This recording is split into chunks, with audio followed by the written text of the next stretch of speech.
उत्तर प्रदेश की 80 लोकसभा सीटों की शेयरिंग को लेकर इंडिया गठबंधन में घमासान शुरू हो गया है।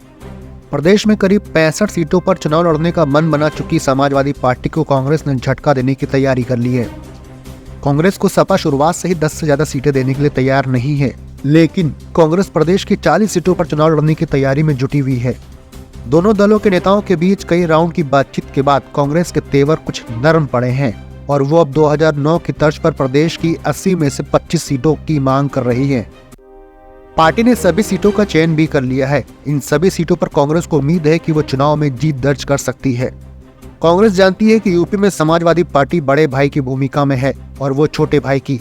ऐसे में 30 सीटों की मांग बड़े भाई से वो करेगी, लेकिन 23 से कम सीटों पर वो चुनाव लड़ने के लिए तैयार नहीं है।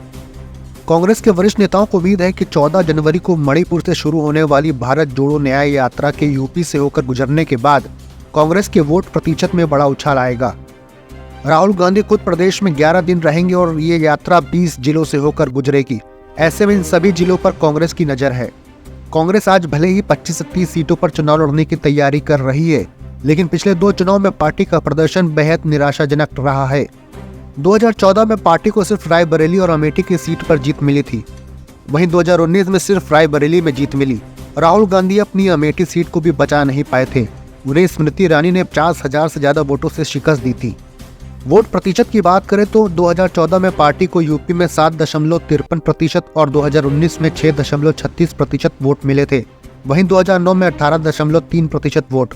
ऐसे में चुनाव दर चुनाव लगातार खराब प्रदर्शन कर रही कांग्रेस को सिर्फ राहुल गांधी की भारत जोड़ो न्याय यात्रा में एक नई उम्मीद की किरण दिखाई दे रही है, जिससे पार्टी का भविष्य बदल सकता है।